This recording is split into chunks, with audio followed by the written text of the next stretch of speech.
며칠 전에 제가 일하고 있는 양산, 저는 YMCA에서 일하고 있습니다. 일을 하고 있는데 한 청소년이 찾아와서 저에게 그 YMCA 간사는 어떻게 하면 돼요? 제 꿈인데요. 이렇게 해서 물어보니까 왜 그런데? 라고 물어보니까 청소년들하고 맨날 놀면 돈 받잖아요. 이렇게 얘기를 하더라고요. 제 자리를 위협받고 있습니다. 근데 선뜻 제가 그래 네가 청소년 담당 간사를 하면 좋겠어 라는 말을 해줄 수 없는 것은 보이기는 참 장밋빛 미래로, 그리고 정부는 앞으로 미래 유망 직종으로 소개를 하고 있지만 현실은 생계를 걱정해야 되는 3D 업종의 하나라고 예, 감히 말씀드리고 싶은 현실이 있습니다.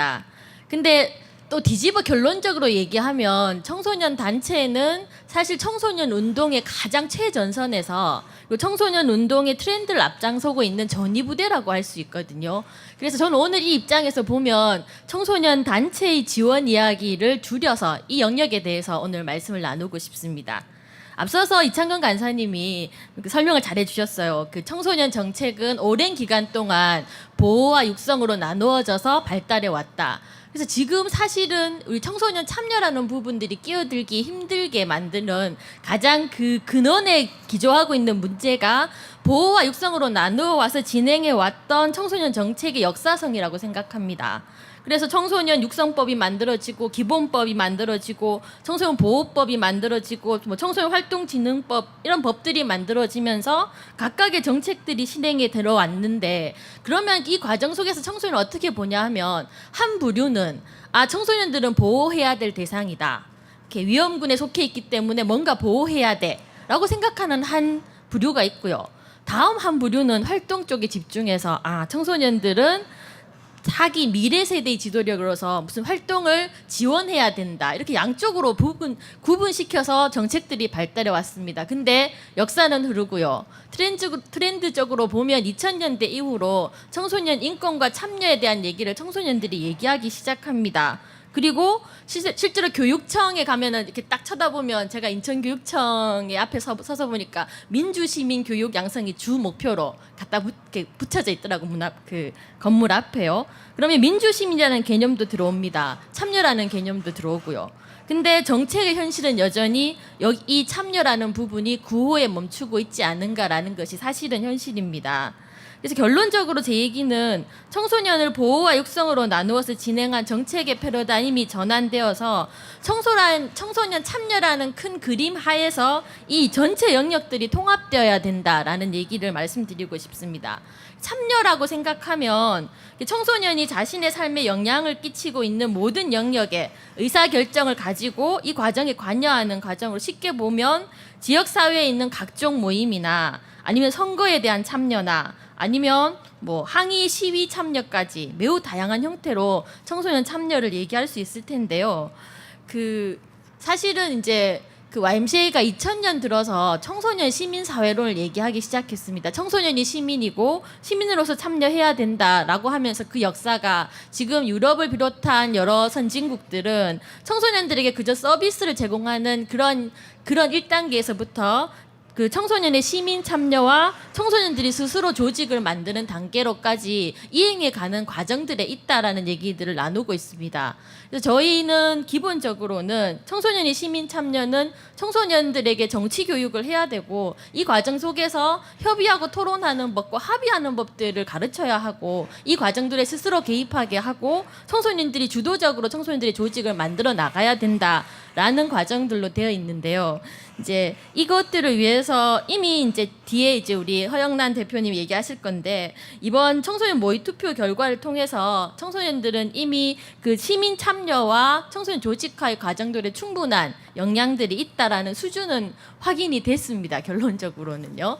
근데 사실은 이제 이런 얘기를 놓고 많이 얘기할 때 여전히 보호와 육성이란 틀들로 이것들을 학교 얘기를 접근해 보면 학교에 정치가 들어가면 어떡하느냐가 가장 큰 우려점이었습니다. 청소년들이 정치 얘기하기, 참여 얘기하기, 지역사회에 참여하는 건 아직까지 미성숙해서 안 된다.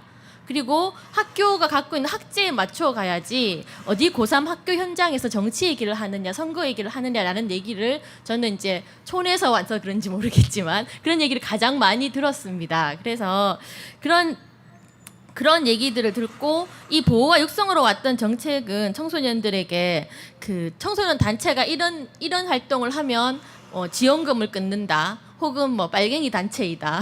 혹은 종북 좌파빌이다. 이런 얘기들을 많이 듣게 하는 현실에 사실 옥죄는 현실이 되기도 했습니다.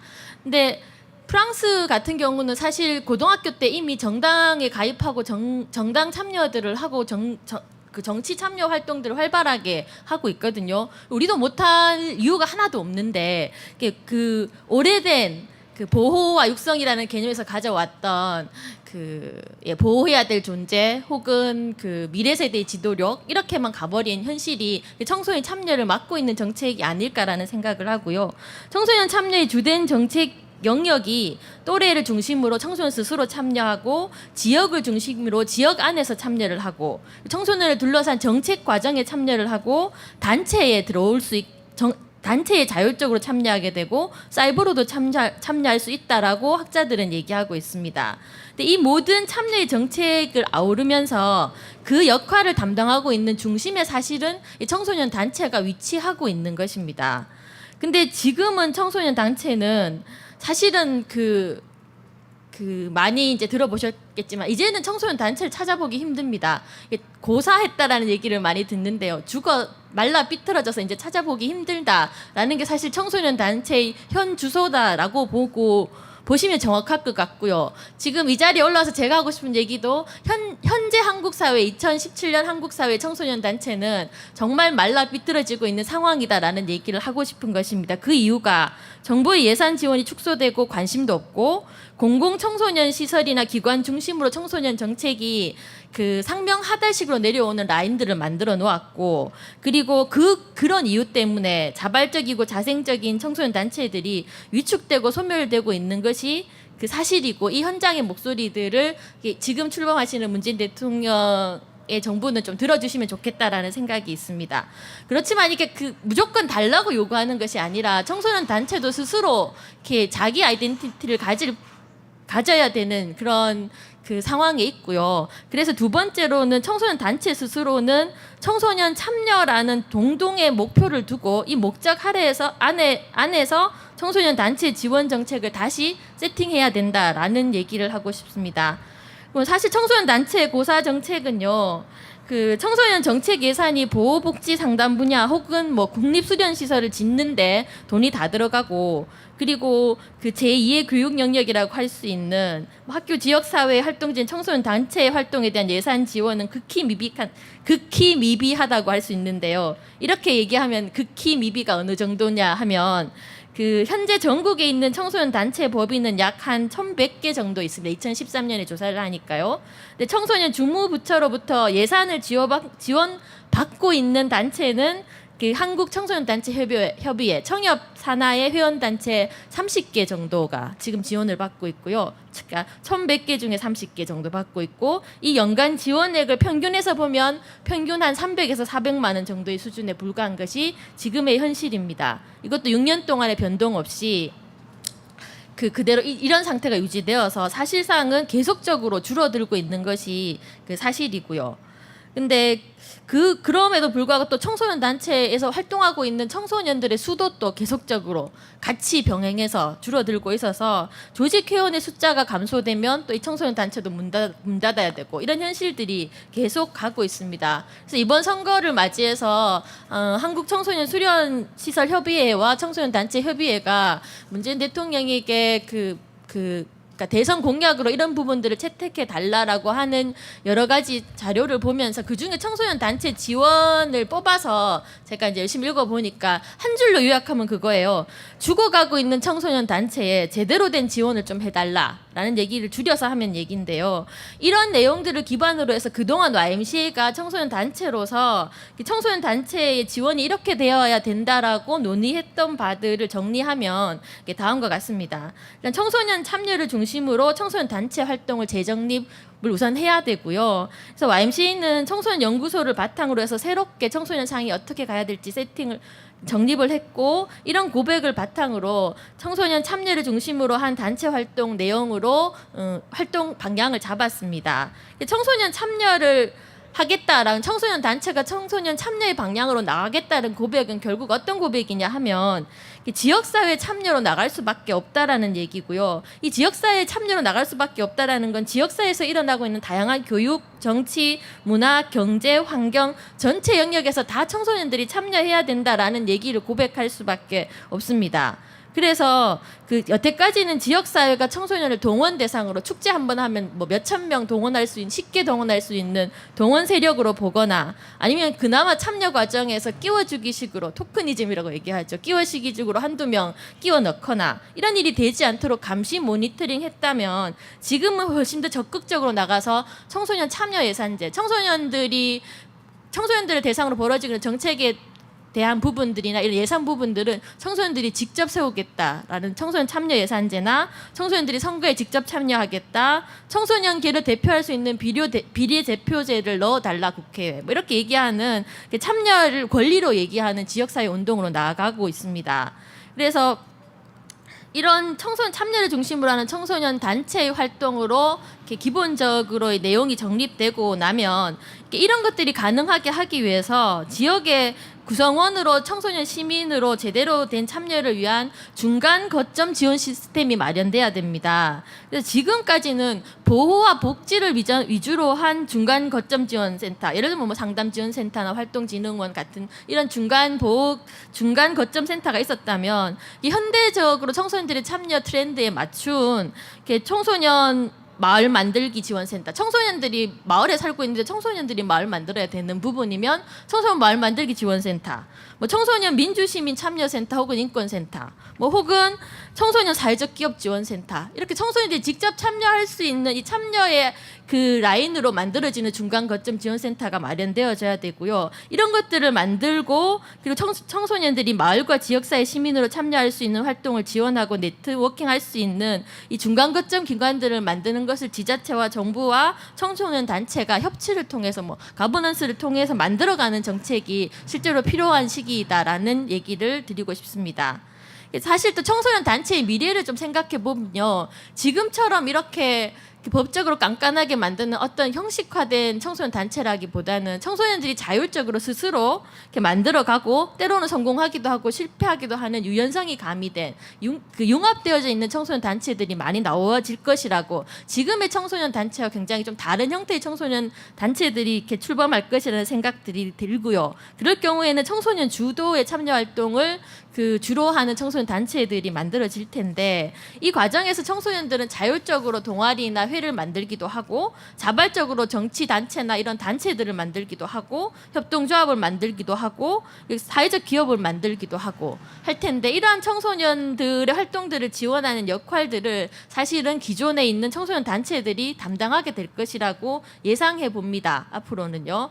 그러면은 이 경우에는 이제 이런 것들이 현재는 불가능하다, 사실 지금 이렇게 될 것이라고 상상은 하지만 지금 당장 안 될 것이다라는 생각은 하는데, 이유는 지금 입시로 인한 이 깜깜한데 이렇게 애들을 만나려면 일요일도 그 기숙사에 들어가 있어서 보기 힘든 이 시점에서 어떻게 가능하냐라고 볼 때, 향후는 청소년들이 입시 제도가 그냥 바뀌는 것이 아니라 자연 발생적으로 대학에 들어갈 입시 수요가 줄기 때문에 그런 지금 처참한 입시 경쟁이 줄어들 것이라는 예견 하나와 더불어 두 번째는 적극적으로 입시에 개선하고자 있는 청소년들의 스스로 운동들이 더 활발하게 앞으로 이 촛불 전국 이후로 더 활발하게 벌어질 것이라고 생각이 들고요.